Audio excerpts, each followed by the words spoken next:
Vamos a comenzar con todo lo que son las patologías de la piel. Ya nosotros reconocemos sus estratos de la epidermis, no conocemos a la dermis, conocemos la hipodermis, y vamos a ver diferentes patologías con variaciones en esta piel que es considerada el órgano más grande del cuerpo, ¿no? Dentro del sistema reglamentario, recordar que la piel tiene estas tres partes y también hay anexos, el pelo, las uñas y la glándula, ¿no? Ya sea las floríparas, las sebáceas, y dentro de estos anexos también está considerada la glándula mamaria.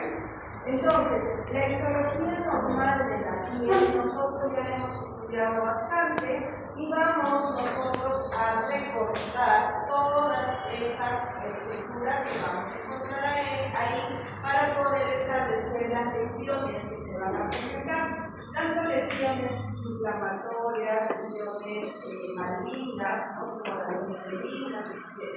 ¿Bien? Entonces, las lesiones de la piel pueden ser primarias, pueden ser secundarias, hay trastornos de la pigmentación, y ahí entra los nemus, ¿no? Los melanomas, los tumores biliares benignos también. ¿Ya?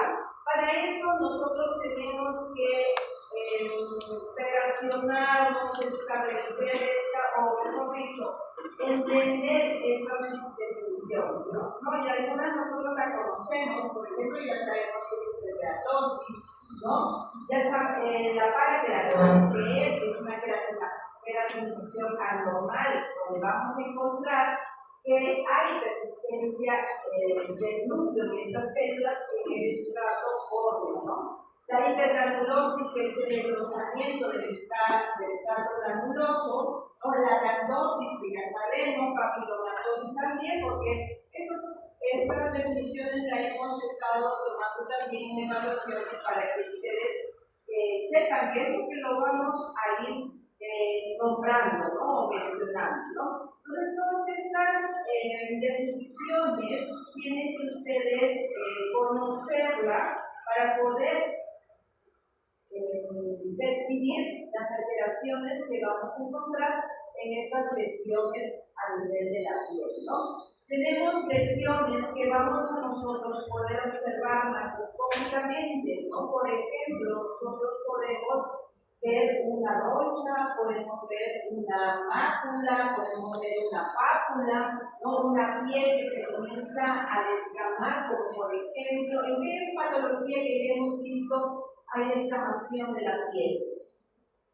De la psoriasis, ¿no? Entonces ya nosotros conocemos muchas de estas lesiones, pero ahora vamos a estudiar otras que son muy frecuentes que aún todavía no la hemos tocado. ¿Bien? Entonces, cuando hablamos de lesiones, hay lesiones de la piel macroscópicas, las que yo puedo observar, y también las microscópicas, ¿no? Dentro de la microscópica, por ejemplo, yo puedo decir o ver una ulceración, ¿no? A través del microscopio, puedo ver, por ejemplo, la vaporización, ¿no? Podemos ver una erosión, podemos ver la cantosis, ¿no? Lo que ya hemos estado viendo. Entonces hay que establecer qué lesiones son macroscópicas y qué lesiones son microscópicas para que ustedes no se puedan confundir, ¿ya? Entonces, habíamos hablado que hay lesiones primarias, ¿no? Dentro de las lesiones primarias vamos a ver a la mácula. La mácula es esta mácula que nosotros estamos viendo, es una lesión, ¿no? Menor de 5 milímetros de diámetro, es aplanada, ¿no? No sobresale, y lo vamos a ver de una coloración rojiza de la piel, ¿no? Pero se trata de cambiar de color, ¿no? Generalmente lo vamos a ver con una coloración rojiza, por lo general, pero puede adoptar otra coloración. Luego vamos a ver a la pápula, que son estas lesiones. La pápula, a diferencia de la mácula, ya es una lesión elevada, abultada, ¿no? Esta también mide menos de 5 milímetros y en algunas veces las pápulas pueden tener una limitación, ¿no? Puede tener un puntito ahí en el centro. Y luego vamos a ver estas lesiones que son las ronchas, ¿no? O también llamadas abones.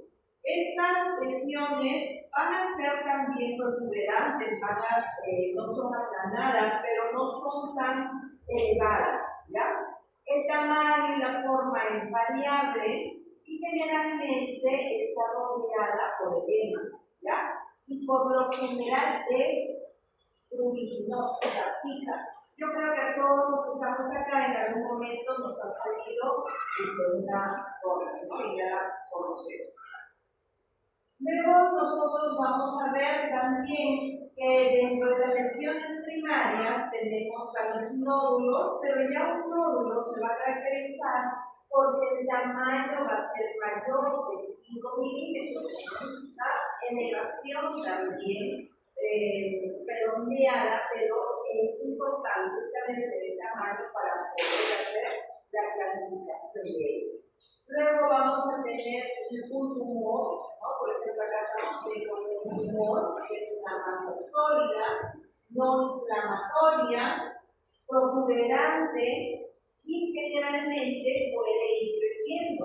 Para la evaluación de los tumores es muy importante evaluar la consistencia, si tiene movilidad o no, y si duele también, ¿no? Luego vamos a ver la lesión en placa. Una placa también es una lesión en la piel, pero que tiene una extensión por encima de los 5 milímetros y tiene una ligera elevación. Luego vamos a ver la vesícula, ¿no? La vesícula es una elevación de la epidermis, pero tiene la característica que en su interior va a tener líquido.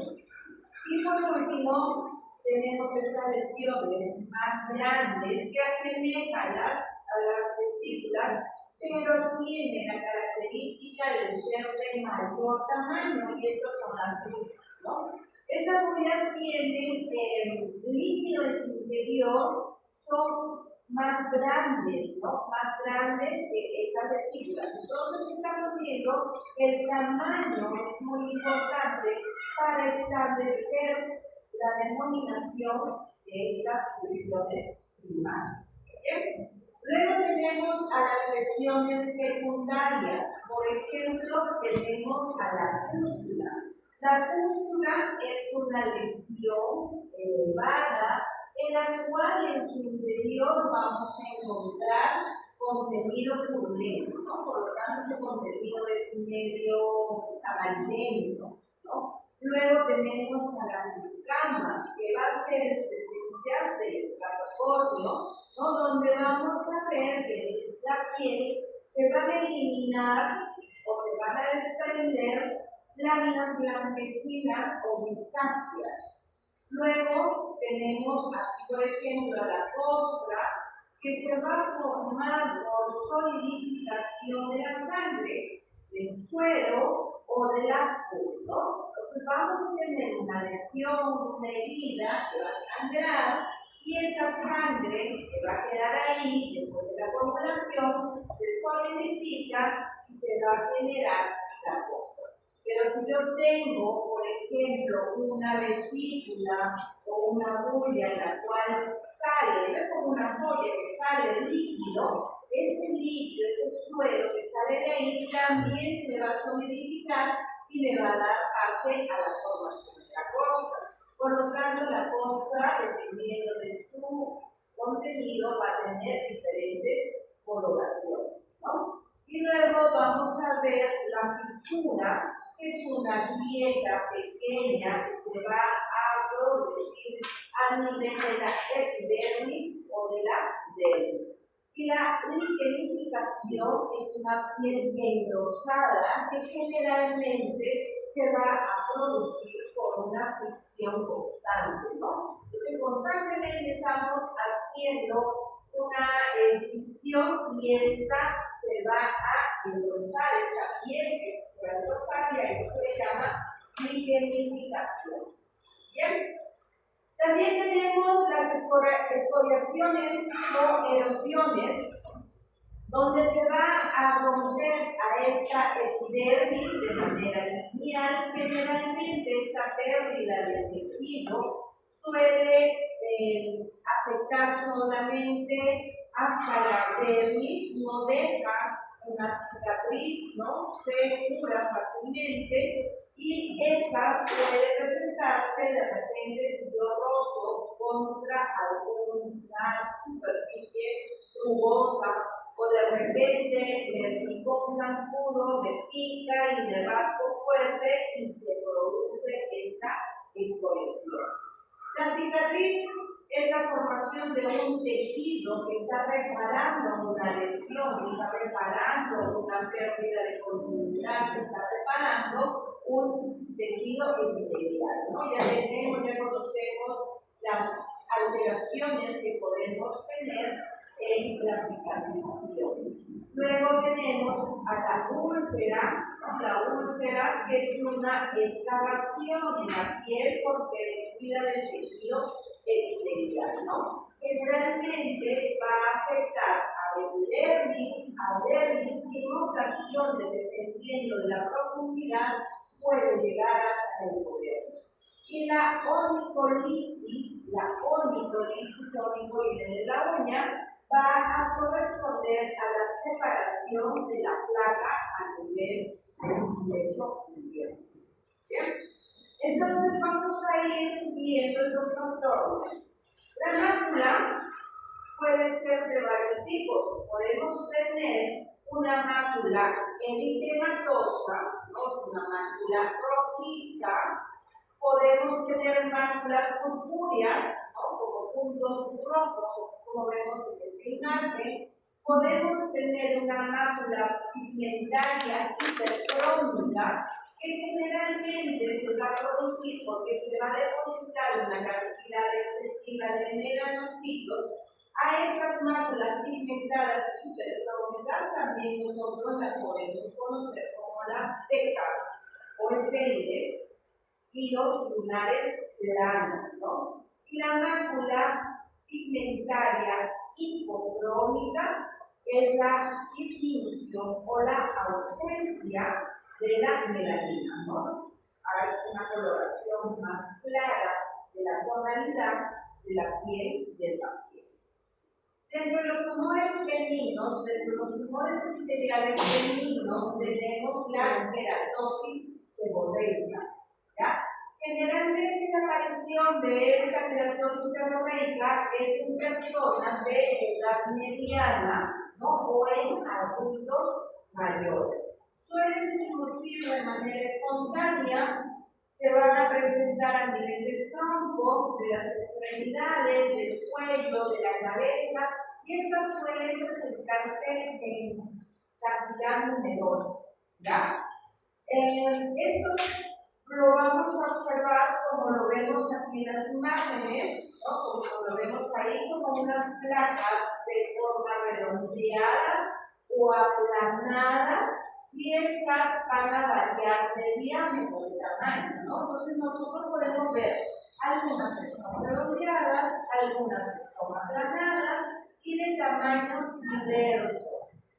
La pigmentación suele ser una pigmentación uniforme, ¿no?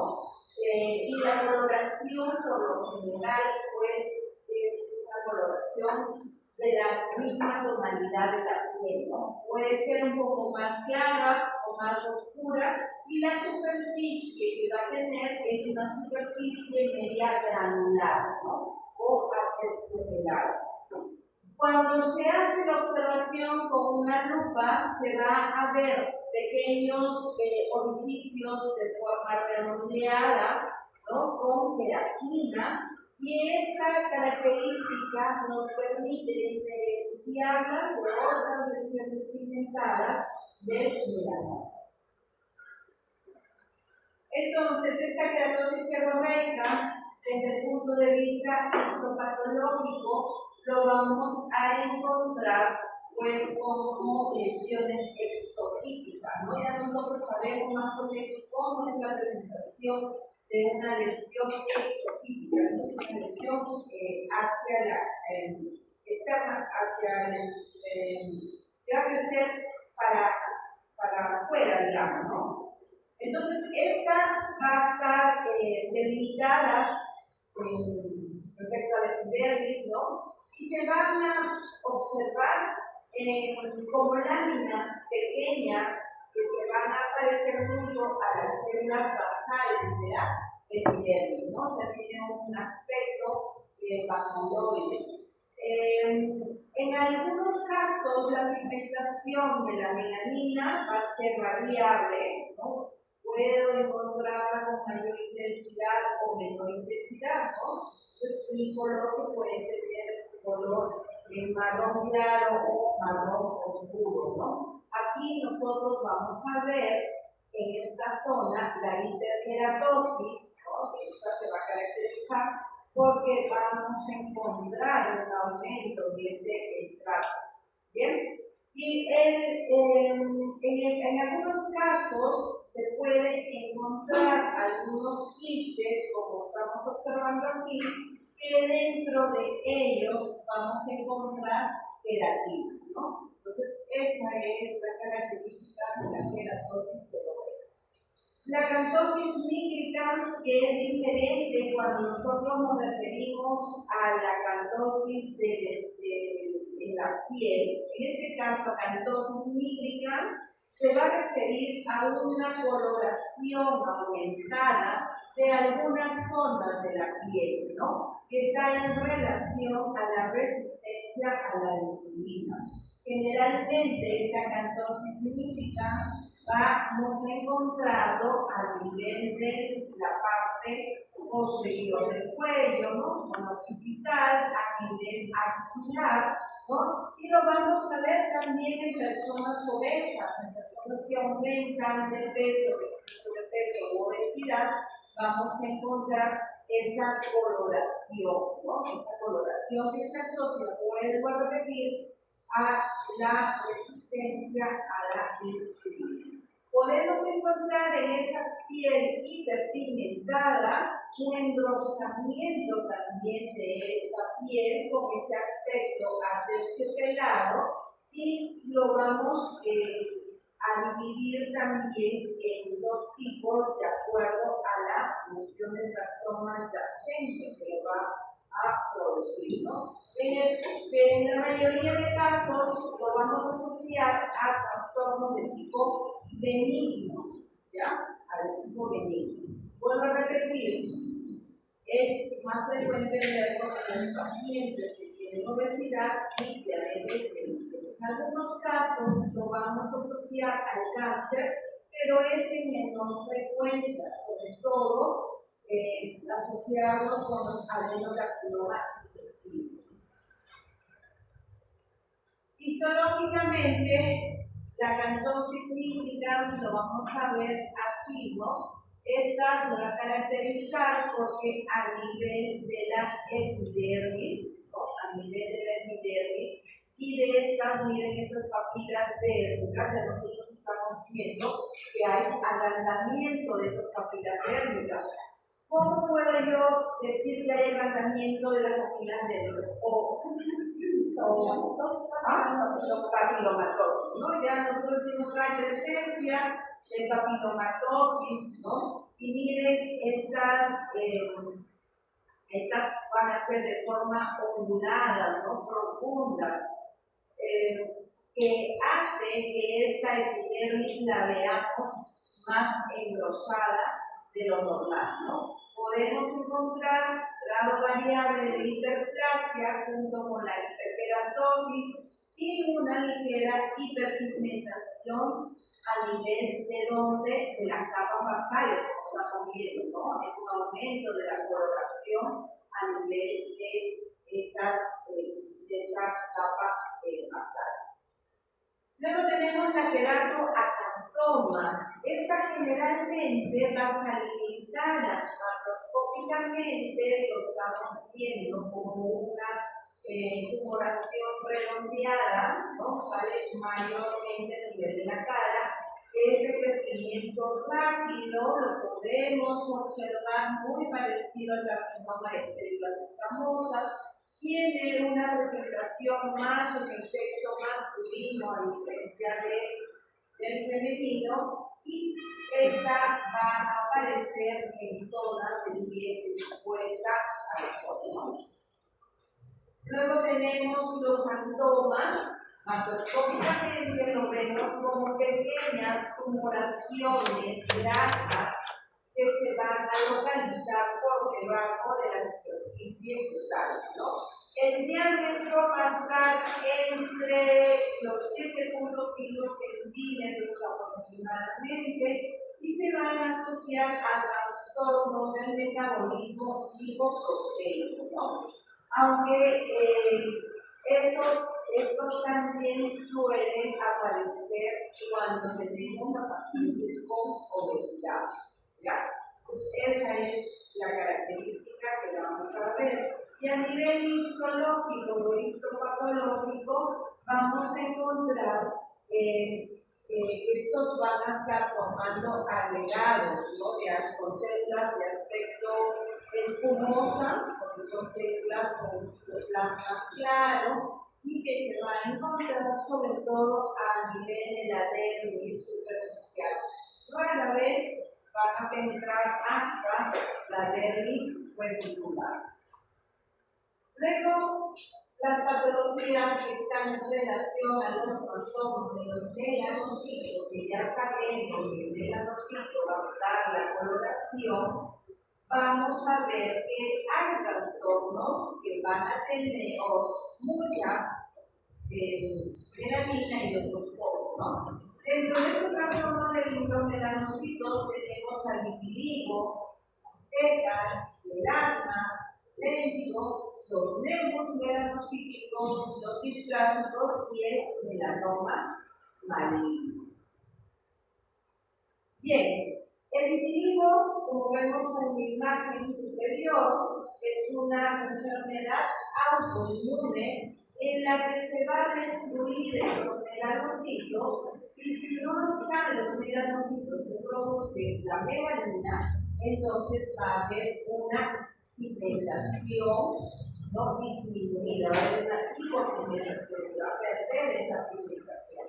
Este vitiligo puede salir en cualquier parte del cuerpo. Generalmente su inicio va a ser a nivel de genitales, ¿ya? Y estas van a ir progresando, salen a nivel de todo el cuerpo, donde ya puede salir, ¿no? No es contagioso y más que todo tiene un trastorno estético, ¿no? Luego tenemos las pecas, ¿no? Las pecas o epémides. Son lesiones generalmente que se van a encontrar en la infancia, como vemos, con máculas de color pardo rojizo o marrón, ¿no? Marrón clarito, y estas van a aparecer tras la exposición al sol, ¿no? Muchas personas pueden tener pecas de adulto, ¿no? Entonces, estas van a ser de diferente cantidad, ¿no? Puede aumentar la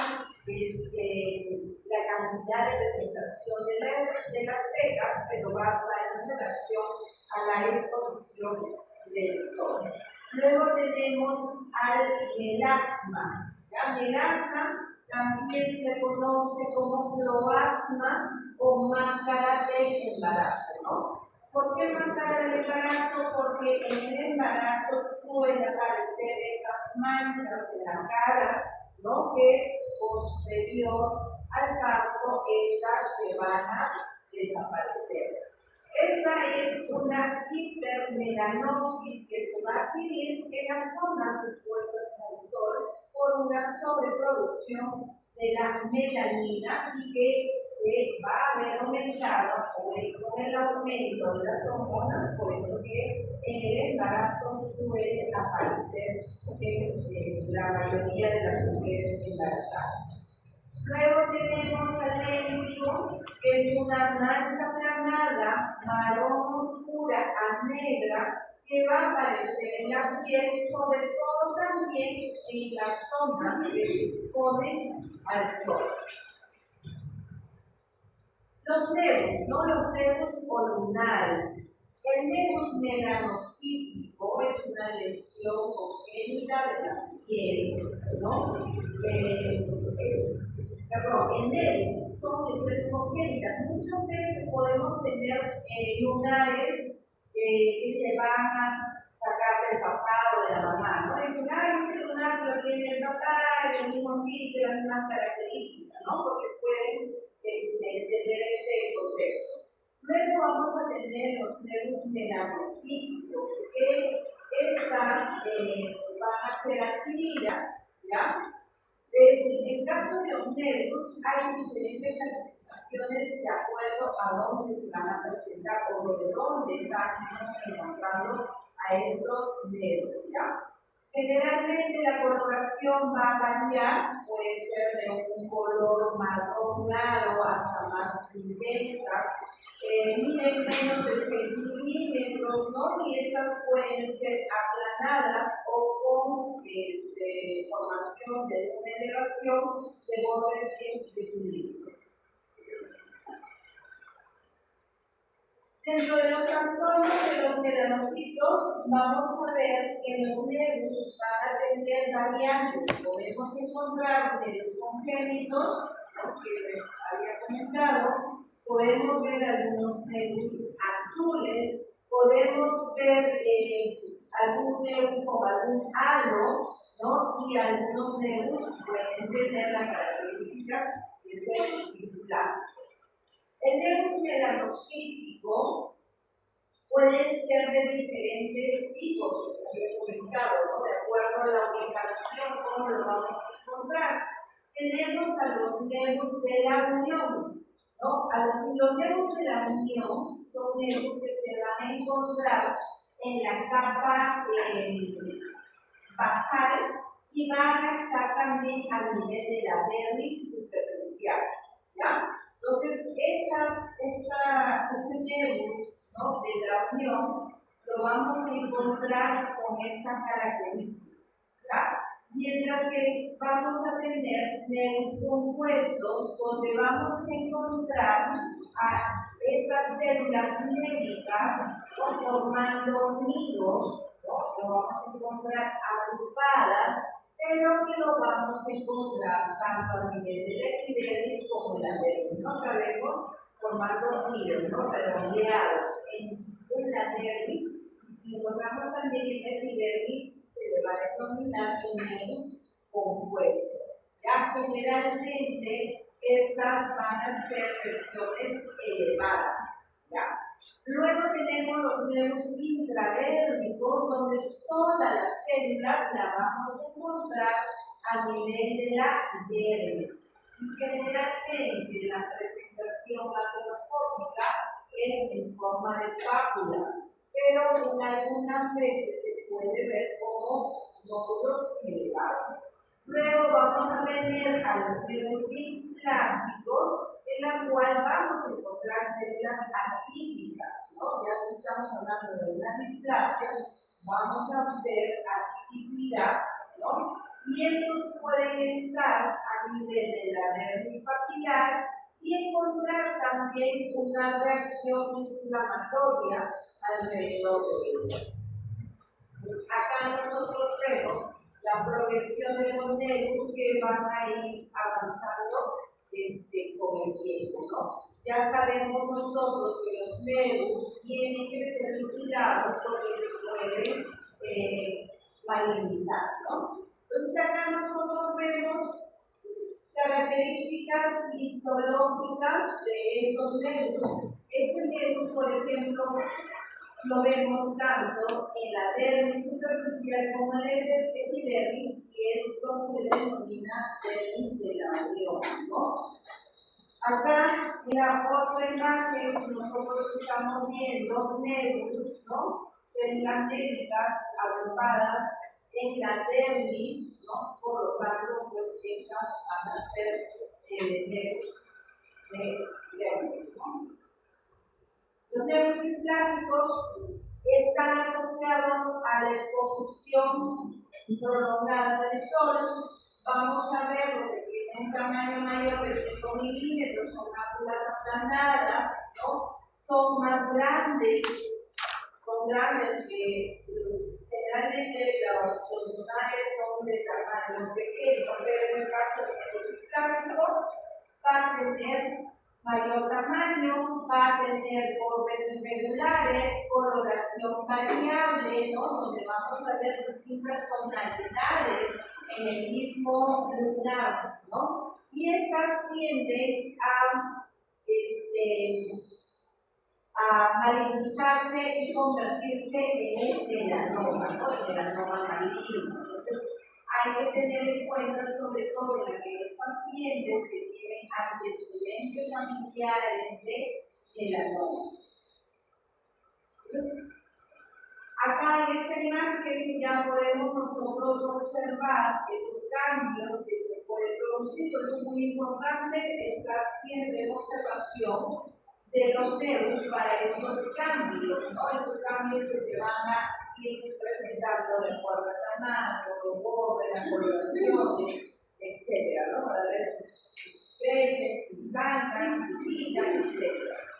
El melanoma maligno, ¿ya? El melanoma maligno es, a pesar de su terminación en goma, es un cáncer, ¿ya? Es un cáncer, pero que tiene una característica importante, que generalmente no hace metástasis, ¿no? Este melanoma, perdón, el melanoma maligno no es metástasis, el que no se metástasis es el carcinoma vasocelular. El melanoma maligno es el más agresivo, es el que tiene peor pronóstico si comparamos todos los cánceres a nivel de la piel que se va a presentar, ¿ya? Este tiene relación a mutaciones adquiridas, ¿no? Que se van a presentar por exposición a los rayos ultravioletas. Tiene relación en frecuencia en personas que tienen piel clara, cabellos rubios, ojos azules, en aquellas personas que tienen estas características, tienen mayor probabilidades de desarrollar. Por lo tanto, estos se van a presentar más frecuentemente en la raza blanca. En el caso de la raza negra es muy infrecuente porque el pigmento de melanina, el aumento del pigmento de la melanina, es un factor protector, ¿no? Entonces nosotros estamos viendo estos nebus, miren, de bordes irregulares, ¿no? Bordes totalmente irregulares, podemos nosotros ver diferencias de coloraciones en ese mismo nebu, ¿no? Entonces, hay que tener en consideración esos cambios, ¿ya? Entonces, si nosotros hablamos del melanoma maligno, nosotros podemos encontrar pues a estos nervios melanocíticos, ¿no? Pero ya vamos a encontrar pues cambios a niveles de estas células, ¿no? Entonces ya no vamos a ver lo característico, lo normal, sino ya cambios a nivel de estas células. Vamos a ver el dimorfismo, vamos a ver que estas van a agruparse formando nidos, pero que van a tener esa pigmentación o esa coloración media parda o marrón. El ABCD de los nervios que ya lo conocemos para evaluar asimetría, para ver bordes, ¿no? Bordes irregulares, el color, los variantes de la coloración en un mismo nervio y del diámetro, ¿no? El tamaño. Los melanomas son de diferentes tipos. La mayor frecuencia de presentación es el melanoma de extensión superficial. Luego tenemos al léntigo maligno melanoma, al melanoma lenticuloso y al melanoma nodular, ¿ya? Entonces, dentro de los melanomas hay que hacer la clasificación del tipo de presentación que se tiene. Estos van a tener un crecimiento radial, se va a diseminar a nivel de la epidermis y de la dermis superficial, ¿no?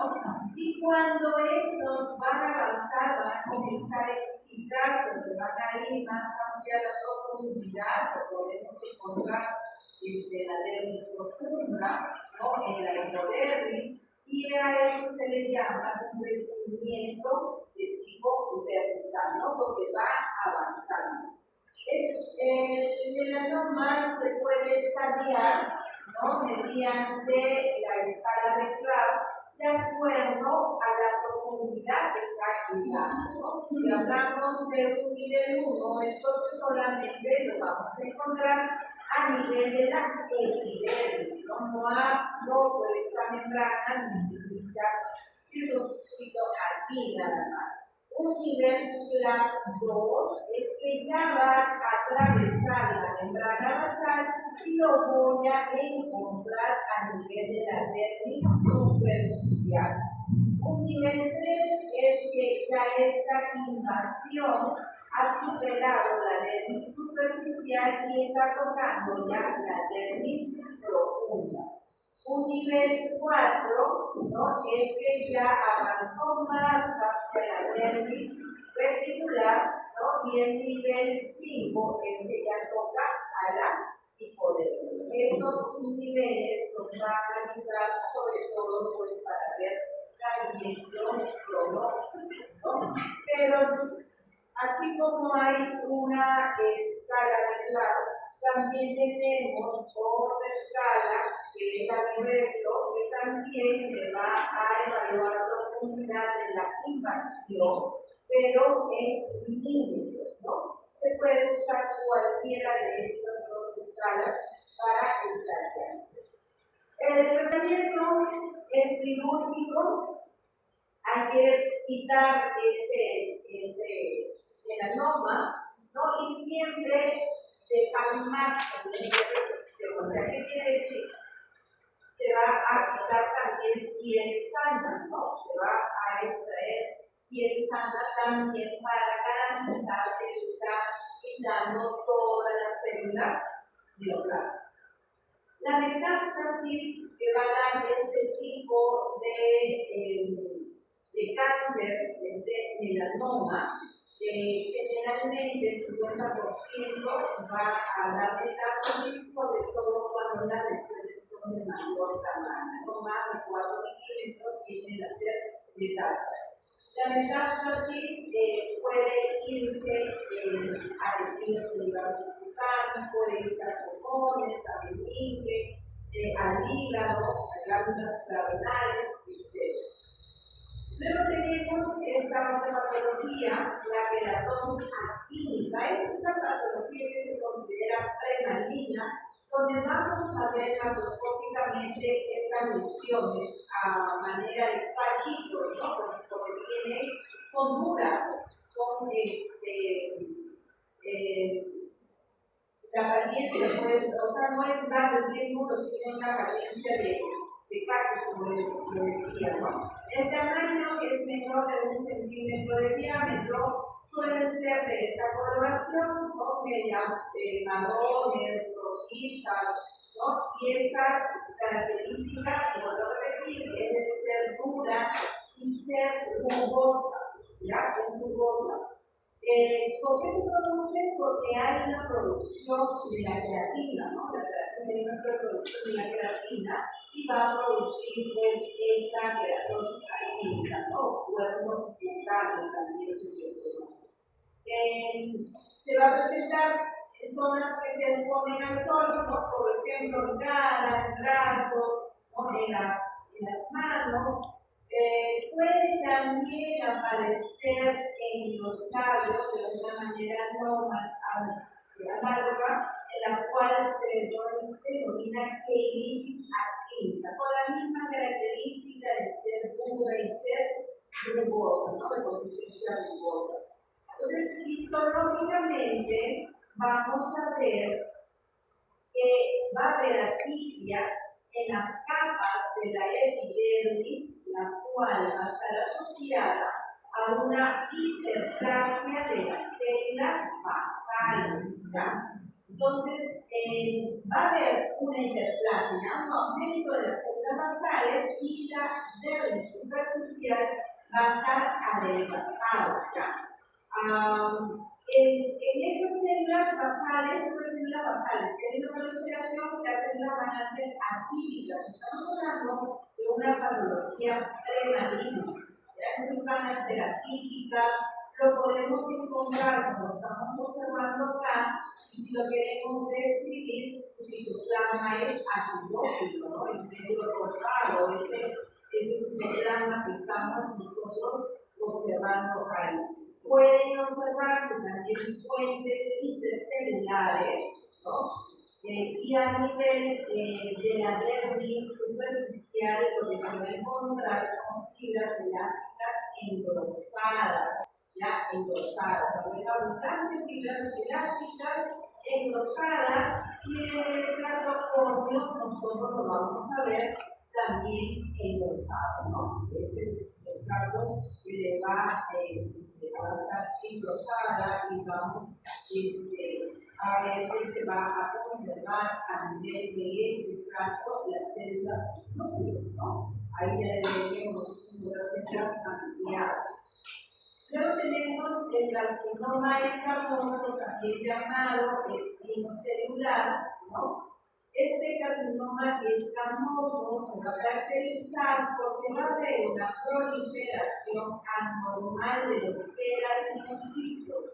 Por lo general, vamos a observar como una pápula o un nódulo de color rojizo, descamativo, con hiperkeratosis en la superficie, tiene un crecimiento rápido, ¿no? Sobre todo va a aparecer en zonas expuestas al sol, ¿no? Y el diagnóstico diferencial lo vamos a hacer con la keratosis actínica hipertrófica, con el carcinoma vasocelular, con el melanoma maligno, con el carcinoma de célula media, ¿no? Entonces, histológicamente, nosotros vamos a ver nidos, ¿no? Como estoy observando, de células epiteliales escamosas, pero atípicas, ¿ya? Que van a venir de donde? De la epidermis y se van a ir hacia la dermis. Entonces, podemos encontrar queratinización variable, como perlas de queratina, estos son queratinización variable, perlas de queratina. Las células van a tener núcleos grandes y estas células suelen tener abundante citoplasma, ya abundante citoplasma. Pueden tener también puentes intercelulares visibles. Entonces, histológicamente, en este carcinoma escamoso, vamos a ver la presencia de esta queratinización, ¿no? De estas perlas de queratina, la célula con citoplasma claro, ¿no? Con un núcleo grande que nos va a permitir, pues, diferenciarla de otros carcinomas, ¿no? Esta carcinoma escamoso suele ser muy agresivo, ¿ya? Entonces, cuando nosotros hablamos y escuchamos el término de escamoso, ya nosotros estamos viendo, estamos pensando de dónde es que se están originando, ¿no? Este carcinoma escamoso puede ser el más frecuente en presentación, igual zonas de exposición. Generalmente, el mayor porcentaje se va a ubicar a nivel de cabeza y cuello, ¿no? En el 80% de sus presentaciones ahí. Esta es una lesión pápulo-nodular con bordes translúcidos de una coloración perlada, ¿ya? La inundación tiene un grado variable en las presentaciones y podemos encontrarnos también una placa eritematosa con telangiectasia. Su crecimiento es lento, es poco progresivo y está en relación a la exposición a los rayos ultravioletas. Luego tenemos este otro cáncer que es el vaso celular. El carcinoma vasocelular es el que va a crecer de manera lenta, es raro que de metástasis, ¿no? La literatura dice que el 1% da metástasis, pero tiene una característica importante que tiende a recidivar. O sea, no da metástasis con frecuencia, pero vuelve a aparecer. Es un cáncer que tiene un buen pronóstico porque no da metástasis y también porque se quita, ¿no? Se hace exéresis y queda ahí, salvo esa característica, vuelvo a repetir, de recidividad. Tiene relación con la luz solar, por lo tanto, en zonas donde hay mayor exposición a la luz, se va a aparecer. ¿Ya? Entonces, microscópicamente, el carcinoma vasocelular va a tener formaciones de nidos, ¿ya? Y en estas formaciones de nidos, externamente, las células basaloides van a tener una disposición a manera de empanizada, ¿ya? Entonces, ¿cómo es empanizada? Que lo vamos a ver de disposición así como van a estar en forma, digamos, perpendicular, ¿no? El lodo del borde. Y esa es la característica de presentación de este carcinoma vasocelular, ¿no? Sus núcleos van a ser hipercromáticos, son células de tipo basaloides, porque se parecen a las células basales. Igual, ¿no? Biológicamente, aquí vemos nidos, y en esos nidos tenemos que ver, pues, cómo está la disposición de esas células neoplásicas, que vuelvo a repetir, se van a agrupar en forma de empanizada. Luego tenemos la dermatosis inflamatoria aguda, en este caso la urticaria. La urticaria es un trastorno frecuente que afecta a la piel, sobre todo causado por una engranulación localizada del mastocito. Se asocia, ¿no?, de forma uniforme a la hiperpermeabilidad microvascular térmica, ¿no? Entonces, esta urticaria puede desencadenarlo también cuadros de estrés, ¿no? Es como lo que vamos a ver macroscópicamente, formaciones de agones. Luego tenemos la dermatitis eczematosa. Este es un trastorno frecuente que se va a presentar por una reacción inflamatoria que va a estar mediada por los linfocitos T. Por lo tanto, es una hipersensibilidad de tipo 4. Se puede subdividir en dermatitis de contacto alérgica, dermatitis atópica, dermatitis eczematosa relacionada con fármacos, dermatitis eczematosa fotosensible y dermatitis irritante primaria. Entonces, esas son las dermatosis inflamatorias agudas que se van a presentar. Tenemos el eritema multiforme, que va a ser una reacción de hipersensibilidad autolimitada, es infrecuente y va a presentar ciertas infecciones, y también después del consumo de algunos fármacos. Puede atacar a personas de cualquier edad y se va a asociar a infecciones como por ejemplo el herpes, ¿no? Infecciones como por ejemplo la lepra, el osmosis, la exposición por consumo de fármacos como las penicilinas, ¿no? Los antipalúdicos, las sulfamidas. En el cáncer también lo podemos encontrar en los linfomas, ¿no? Enfermedades que van a tener los pacientes, como por ejemplo el lupus, ¿no? O sobre todo en producción más que de presentación, ¿no? Entonces, este sistema multiforme se va a caracterizar porque la lesión se va a producir a nivel del queratinocito, ¿ya? Y va a estar mediada por los linfocitos T que se van a alojar en la piel. Entonces, los queratinocitos son los que van a estar ahí alterados. La psoriasis es otra patología que se va a presentar, sobre todo inicia en zonas del cuerpo de presión, en el codo, puede aparecer en el cuerpo cabelludo y posteriormente a nivel de todo el cuerpo, ¿no? Esta psoriasis está en relación, su exacerbación a trastornos por el estrés, ¿no? Entonces, estos pacientes patológicamente van a tener placas descamativas, ¿no?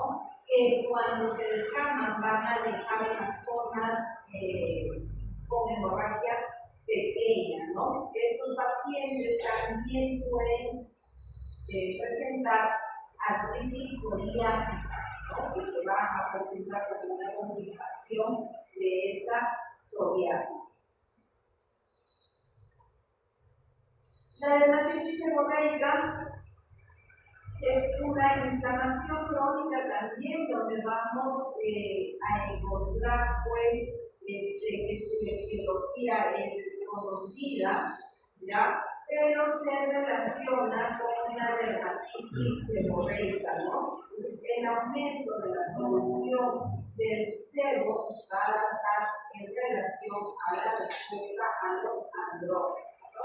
Estas lesiones van a ser como pápulas o máculas, sobre todo, que van a estar sentadas sobre una placa eritematosa, amarillenta, a menudo glasosa, y se asocia a una descamación y a la formación de costras de manera extensa. El vértigo es otro trastorno donde nosotros vamos a ver ampollas, ¿ya? Y esto va a ser causado por autoanticuerpos que van a dar lugar a la disolución de las uniones celulares que vamos a encontrar dentro de la epidermis y el epitelio mucinoso, ¿no? Entonces, el vértigo suele ser responsable, el vértigo ocular suele ser responsable de más del 80% de los casos a nivel mundial, ¿no? Y estas pueden encontrarse a nivel de la mucosa oral, donde se van a producir unas úlceras, y estas pueden persistir por tiempo largo. Ahora nos vamos a las enfermedades endógenas. Sabemos que la hipófisis está formada por dos componentes diferentes de aspecto morfológico y funcional, ¿no? Tenemos el lóbulo anterior, que es la adenohipófisis, y el lóbulo posterior, que es la neurohipófisis. Entonces, la hipófisis anterior o adenohipófisis va a constituir el 80% de esta glándula. Aquí vamos a encontrar varios tipos de células, ¿no? Y esta hipófisis está en relación también con la secreción de diferentes hormonas. Por ejemplo, nosotros tenemos a las células somatotrópicas, ¿no? A las gonadotropas que van a producir la hormona folículo estimulante, la luteinizante. ¿No? Tenemos a las lactotropas que van a estar en relación a la secreción de la hormona prolactina, ¿no? Entonces, vamos a ver que esta hipófisis, ¿no? Que tiene una y posterior, tenemos que recordar las células que van a tener en ellas para poder comprender todos los trastornos que se van a poder producir en esta hipótesis y la clínica, sobre todo, que van a presentar, ¿no? En la parte posterior de la hipótesis vamos a ver a las células lineares, ¿no? Y vamos a ver prolongaciones axónicas también. Aquí se van a segregar la hormona antidiurética y la oxitocina. Acá les he hecho un resumen de las hormonas y las funciones para que ustedes puedan establecer las agregaciones y las relaciones con las hormonas que se van a alterar también en las diferentes patologías de la hipófisis. La hipófisis puede tener lesiones benignas como la formación de adenomas, pueden ser hiperfuncionantes o la producción de acromegalia, prolactinoma, enfermedad de Cushing, y pueden ser hipofuncionantes también. Los adenomas hipoficiarios son la causa más frecuente de producir hiperpituitarismo, ¿no? Es un adenoma que se va a producir a nivel del lóbulo anterior, ¿no? Estos suelen aparecer en los adultos entre los 35 a 60 años. Este adenoma es típico de observar con una lesión blanda, que es bien delimitada, ¿no? Porque es un tumor de tipo benigno, y pueden ser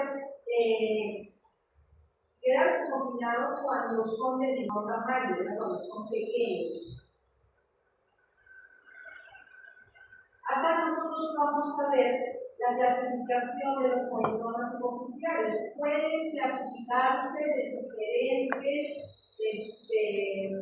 formas de acuerdo pues a la formación de cada uno de ellos, ¿no? Estamos viendo a qué células, ¿no? A qué hormonas van a, qué células van a coger y qué hormonas van a estar relacionadas con él, ¿no? Acá, por ejemplo, tenemos el adenoma somatotrófico, ¿no? Aquí el paciente, como vemos, va a tener acromegalia porque va a haber una secreción abundante, persistente, ¿no? De la hormona del crecimiento. Estos pacientes pueden producirlo por este adenoma, por esta tumoración, y ellos comienzan a crecer, a crecer, a crecer. Entonces, esta es, pero no solamente crecen ellos en longitud, sino también sus órganos internos van a aumentar también de tamaño. Luego tenemos que estos pacientes van a tener diferentes manifestaciones clínicas, ¿no? En realidad, las manifestaciones van a ser diversas, no se va a quedar solamente a un sistema, sino a nivel de todo el cuerpo es que se va a ver estos cambios. Creo que el más vistoso es el aumento del tamaño, ¿no? Desproporcionado, comienzan a crecer a una edad que no corresponde, porque nosotros tenemos un límite de crecimiento, pero estos entre los 30 y 40 años siguen y comienzan a crecer, y eso es lo que llama la atención, ¿no? Luego tenemos el adenoma lactotrófico, que va a ser pues un prolactinoma, un tumor que es frecuente también en la observación. Este se puede clasificar como prolactinoma menores de 10 milímetros de diámetro, mujeres con microprolactinomas y varones con macroadenomas. La clínica va a estar en relación pues a las funciones que cumple esta prolactina. La incidencia mayor va a ser entre mujeres de 20 a 50 años y si hay, ¿cómo se llama? Hay un aumento de esta prolactina, uno de los exámenes de laboratorio que va a ayudar, aparte del de imagen, pues es el dosage de esta hormona, ¿no? Esta hormona, la prolactina, que ayuda a la secreción láctea, ¿no? A la secreción de la leche. Luego tenemos el adenoma trófico, que nos va a dar al síndrome de Cushing. Esto se va a presentar más frecuentemente en mujeres y se caracteriza porque hay una producción exagerada del cortisol. El paciente que tiene Cushing tiene la cara redondeada, ¿no? A estos pacientes les dicen que tienen cara de luna llena, ¿no? Por esa redondez que va a adquirir su cara. También tenemos otros adenomas que se van a producir como el de las gonadotropinas, ¿no? Donde van a producirse también pequeñas cantidades de esta hormona. Vamos a ver a los adenomas productores de TSH, ¿no? De esta hormona que va a tener también diferentes o va a producir diferentes trastornos como el hipotiroidismo, y el hipopituitarismo es el término que se emplea para indicar que hay una disminución de la secreción de las hormonas hipofisiarias como consecuencia de estas enfermedades del hipotálamo o de la hipófisis, ¿no? Entonces, nosotros vamos a ver que hay diferentes formas clínicas que van a presentar el paciente, como por ejemplo el enanismo hipofisiario, mujeres con amenorrea, esterilidad, disminución de la libido, síntomas que van en relación al hipotiroidismo y disminución de la lactancia, ¿no? Acá tenemos un síndrome de Sheehan que se caracteriza porque va a haber una isquemia realmente provocada por un sangrado excesivo, ¿no? Generalmente es una mujer que posterior al parto hace un sangrado excesivo, ¿no? Y va a producirse pues una isquemia. En la clínica de estos pacientes pues es la Florida y el antecedente principal para poder hacer este diagnóstico es ese antecedente de sangrado post-parto o durante el parto.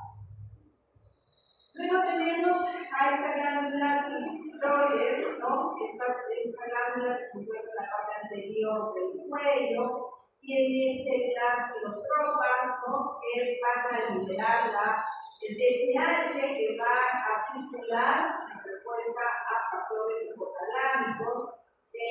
Esta glándula tiroides puede presentar diversas patologías inflamatorias, así como también de neoplasia. Entonces, aquí nosotros vemos diferentes trastornos de la tiroides que van a presentar por problemas inflamatorios, ¿no? O por enfermedades que van a tener diferentes etiologías, ¿no? Por ejemplo, nosotros tenemos la tiroiditis de Hashimoto, ¿no? La tiroiditis supurativa, ¿no? Diferentes patologías de la tiroides que vamos a encontrar.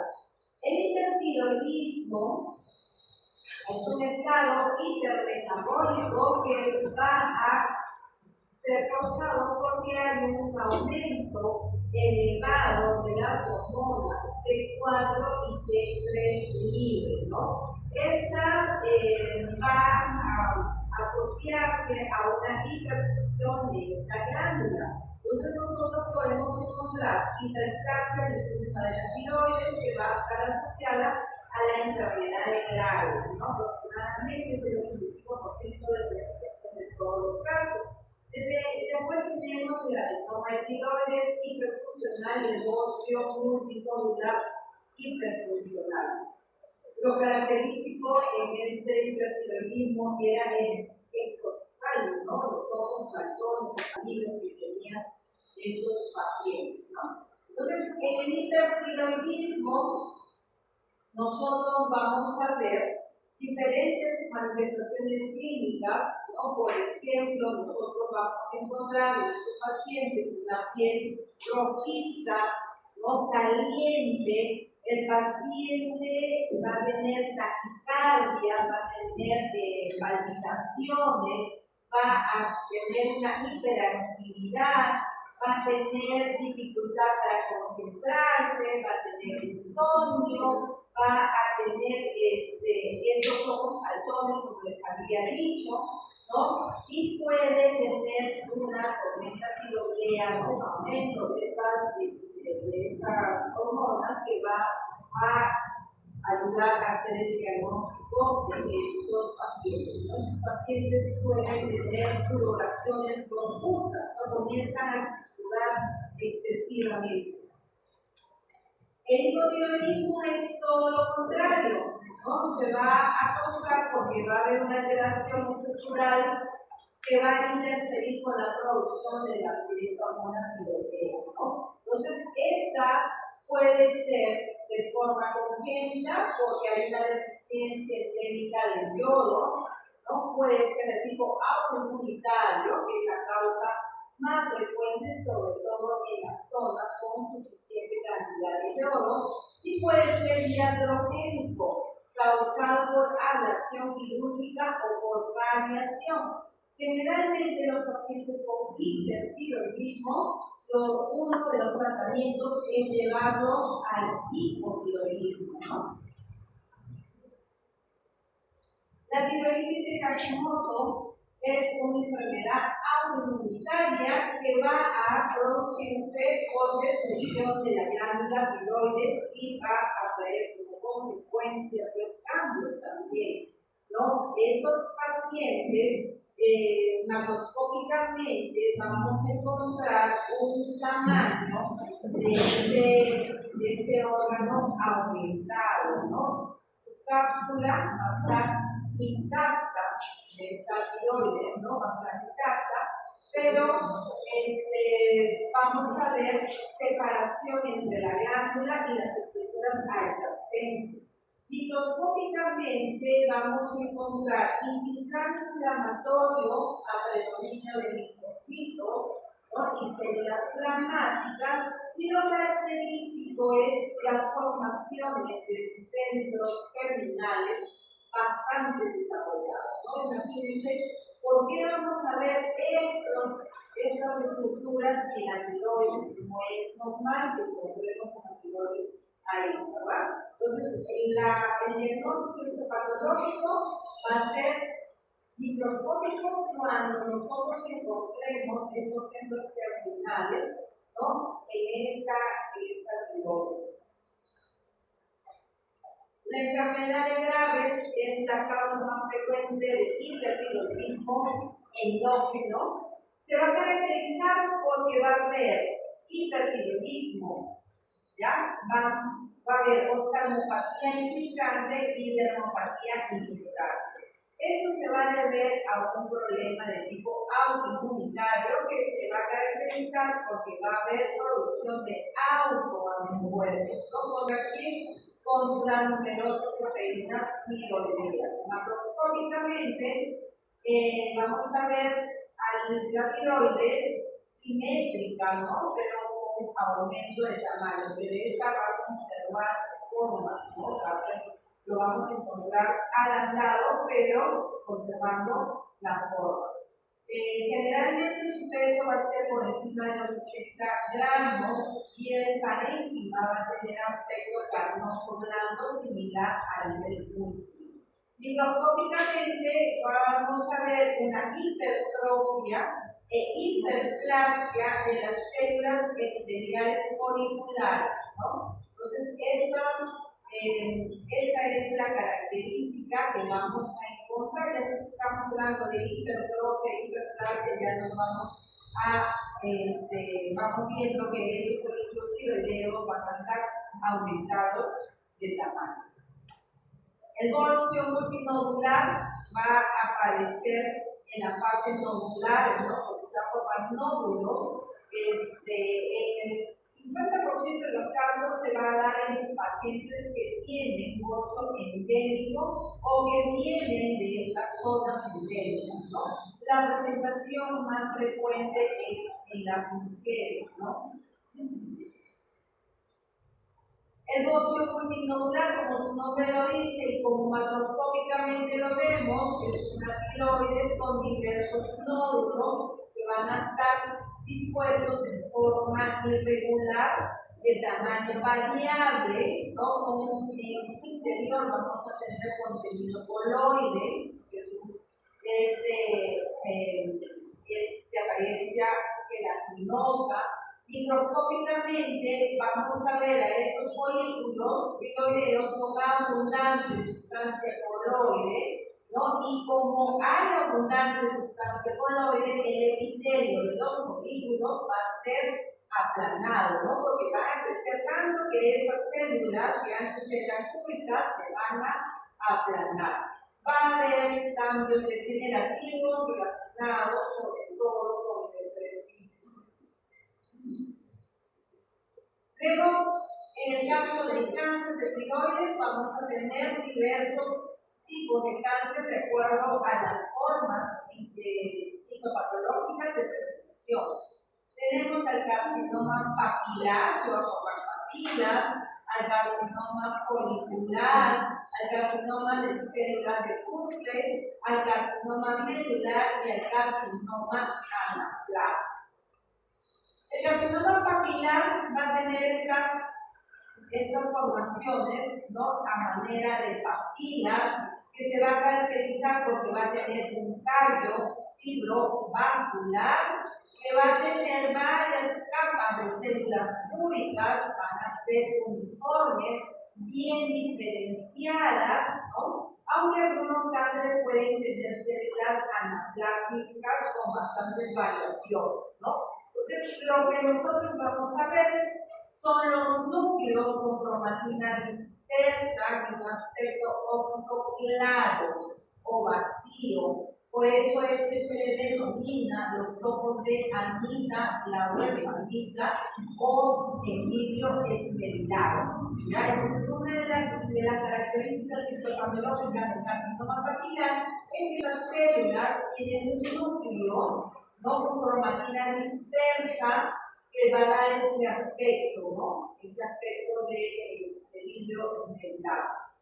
Va a tener imaginaciones de la membrana nuclear que puede aparecer como surcos.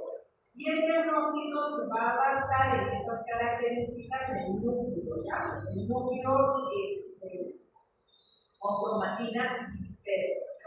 El carcinoma papilar, ¿ya? Se va a encontrar estructuras con calcificaciones concéntricas. A esto se le denomina los cuerpos de Samoma. Estas estructuras no van a estar presentes casi nunca en los carcinomas foliculares y medulares, ¿no? Es frecuente en carcinomas papulares. Y estos pacientes van a presentar pues un cambio de impacto cervical aumentado de tamaño, el paciente va a presentar conjera, disfagia, tos, ictia, pero cuando presentan este cuadro clínico ya este cáncer va a estar avanzado.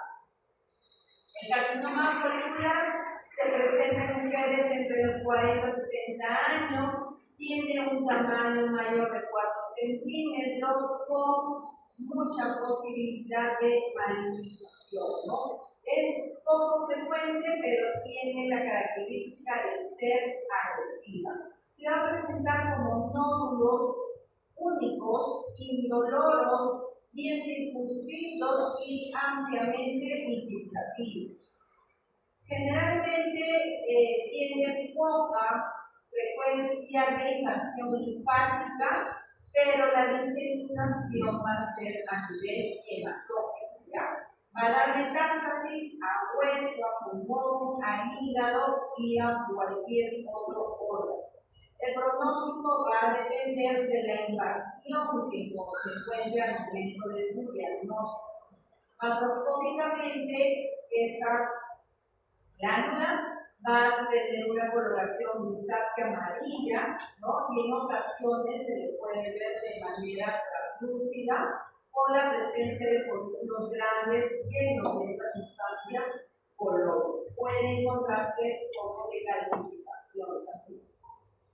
El carcinoma folicular, desde el punto de vista microscópico, se suele diagnosticar porque va a haber una invasión a nivel capsular o vascular, ¿no? Y esto se debe a la presentación completa a nivel de todo el espesor de la cápsula, que va a limitar al nódulo, que por lo general tiene un componente fibroso. Algunos tumores van a encontrarse células como citoplasma eosinófilo granular, ¿no? A las cuales se le va a denominar la célula de Busch, ¿ya? O variante oncocítica del carcinoma folicular. Entonces, esta célula de Busch se va a caracterizar porque su citoplasma es eosinófilo, o sea, lo vamos a encontrar de color fucsia, ¿no? Y en su interior vamos a encontrar grande. Los núcleos carecen de características típicas y ahí no hay cuerpos de sabor. El carcinoma medular de la tiroides representa el 5% de las neoplasias en esta glándula. Vamos a encontrar células poligonales, que van a formar trabéculas, nidos o folículos. En algunos de estos tumores hay células anaplásicas de tamaño pequeño, ¿no? Que pueden ser el tipo predominante que van a tener estas células. Los depósitos amiloides van a derivar de los polipéptidos de la calcitonina y van a estar en el estroma de muchos de estos tumores. La característica del cáncer medular es la presencia de la hiperplasia de la célula C, que lo vamos a encontrar en el parénquima tiroideo. Entonces, esa es la característica de este carcinoma medular de tiroides. En el caso de la paratiroides, esta generalmente se va a localizar en estrecha proximidad con los polos superiores e inferiores de cada uno de los glóbulos tiroideos. ¿Ya? Entonces, estas cuatro glándulas, ¿no? ¿Se acuerdan de la anatomía? Las cuatro glándulas paratiroideas van a estar formadas por dos tipos de células, ¿no? Las células principales y las positivas. Las células principales vamos a ver que tienen gránulos de secreción con hormona paratiroidea. Su función es regular la homeostasis del calcio, por lo tanto va a haber un aumento de la reabsorción tubular de calcio para mantener calcio libre, aumento de la conversión de vitamina D en su forma de dihidroxi, y aumento de la expresión urinaria del fosfato, actividad osteoclástica aumentada, ¿no? Todos esos cambios que se van a encontrar.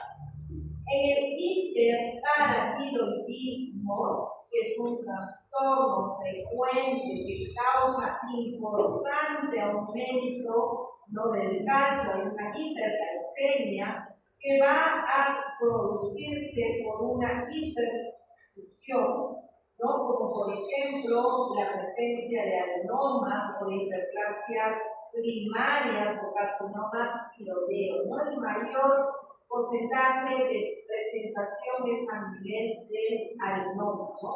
Ya el resto es menos frecuente en presentarse. Tiene una relación aumentada en presentación de las mujeres en relación con los varones de casi 4 a 1, ¿no? Luego tenemos a este páncreas, al páncreas que ya sabemos que cumple dos funciones, ¿verdad? ¿Cuáles serán las funciones del páncreas? Exócrina y endócrina. La exócrina, el páncreas exócrino era el que vamos a encontrar en mayor cantidad, del 1,5%, y este páncreas exócrino está representado por quiénes? Por los asinos. ¿No? Y el páncreas endócrino, ¿por quién está representado? Por las betas. los islotes. Los Lo que islotes leer que vamos a encontrar en menor proporción, y dentro de estos islotes vamos a encontrar las células alfa, las delta, las beta, ¿no? Y ahí se va a generar insulina, ¿qué más? Glucagón y somatostatina, ¿verdad? Entonces, esa es el páncreas anatómicamente y histológicamente que lo hemos reconocido. Esta parada, esta área, mis planos son ustedes, ¿no?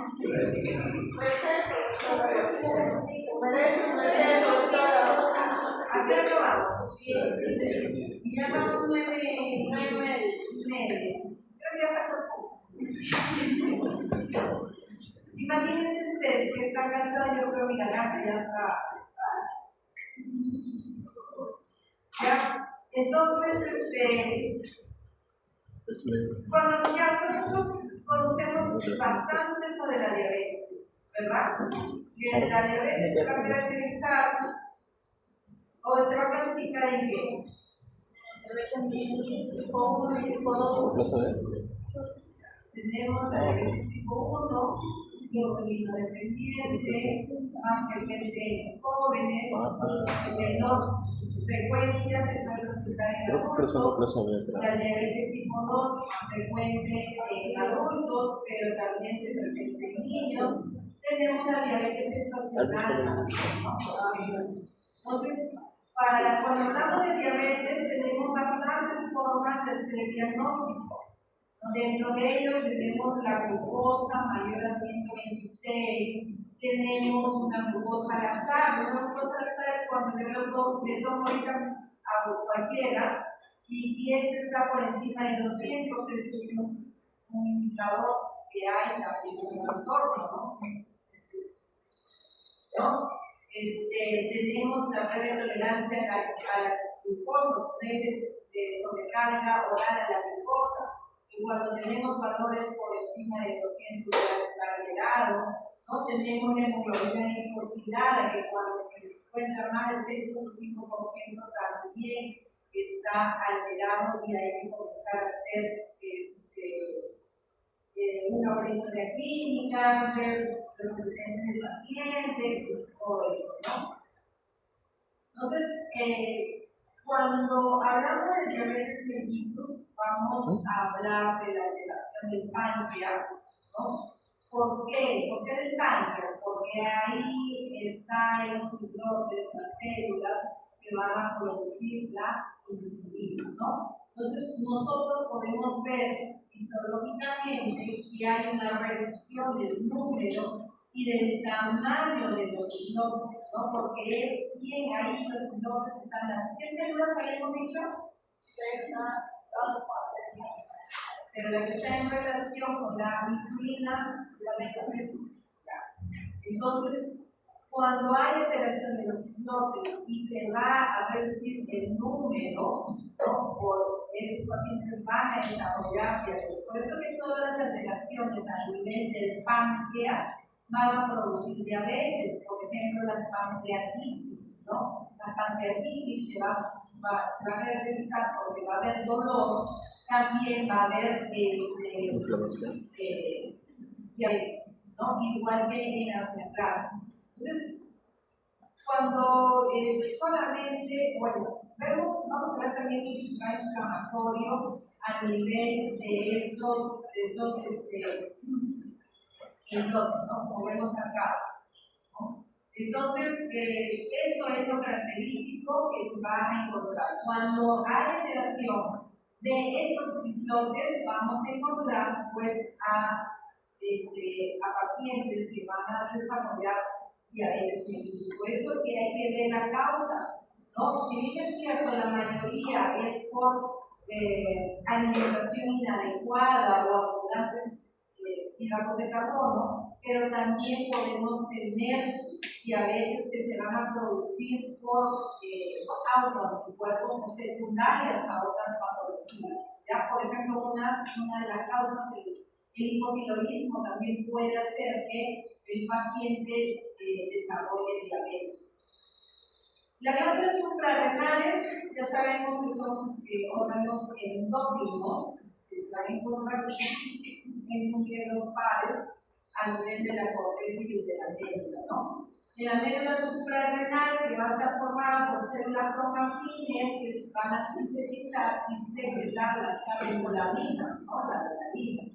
Y en la corteza suprarrenal hay tres zonas: la glomerular, la reticular y la fascicular, ¿no? Y ahí vamos a ver que se van a producir los glucocorticoides, los mineralocorticoides y los esteroides. Cada uno va a encontrarse en una de estas zonas de esta glándula suprarrenal.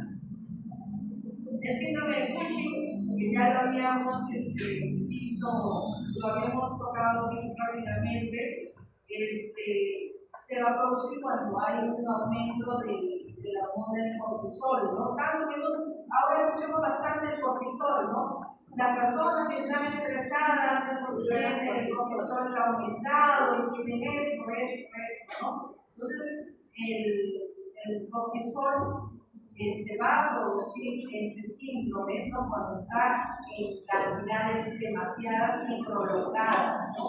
Pero también el síndrome de Cushing puede ser un efecto adverso del músculo abundante y por tiempo prolongado de los glucocorticoides, ¿no? Ese es un efecto, pero en este caso deja el consumo de este medicamento, ¿no? De sus corticoides, y ese síndrome desaparece. ¿Cuál es la clínica? El paciente va a tener una joroba de grasa entre los hombros, la cara redondeada o una llena, y va a tener estrías de color rosa o púrpura. La presión arterial también va a estar aumentada y va a haber pérdida ósea. ¿Ya? Algunas veces esto va a presentar también diabetes. La patogenia ya la hemos explicado, ¿no? Pues glucocorticoides, etc. Y microscópicamente en esta enfermedad vamos a encontrar un citoplasma basófilo granular, ¿no? de estas células, y vamos a ver que va a acumularse filamentos intermedios de queratina a nivel del citoplasma. También se puede encontrar el adenoma corticotropha celular de Cruz. Y el síndrome de Addison o insuficiencia córtico-suprarrenal crónica, ¿no? Este síndrome de Addison es infrecuente, felizmente. Y estas al inicio son asintomáticas, ¿no? Pero cuando comienza a presentarse la clínica, ya este síndrome está avanzado y ha comprometido al menos el 90% de la corteza suprarrenal, ¿no? La glándula, macroscópicamente lo vamos a ver contraída, de bordes irregulares, ¿no? Que puede ser hasta difícil de identificar. Microscópicamente, la corteza va a tener células corticales residuales que pueden estar dispersas a manera de un entramado colapsado de tejido conjuntivo, irritado, inflamatorio. Vamos a encontrar también este infiltrado que puede estar en todo ese rango, ¿no? Infiltrado de polipositario. Después tenemos el ferromomitoma, que es esta acumulación está formada por las células promactines que van a sintetizar y secretar catecolamina, ¿no? Entonces, este ferromomitoma generalmente el tratamiento es quirúrgico, ¿no? El quirúrgico es una patología pues, que no es muy frecuente. ¿Qué vamos a ver desde el punto de vista histológico? Histológicamente la presentación de este ferromomitoma es variable, ¿ya? Podemos encontrar células promactines, ¿no? Formando nidos rodeadas de células sustentaculares que van a dar la apariencia de redonda, ¿no? Redonda, o va a hacer una disposición del cel padre. Estas células van a tener un citoplasma granular fino que se va a ver mejor con las funciones de placa. Con la coloración de la toxina es difícil de observar. Y estos núcleos pueden ser ovoides o redondeados con cromatina punteada en forma de sal y pimienta, ¿no? Que es característica de estos tumores neuroendocrinos. Y con eso acabamos. 3 horas.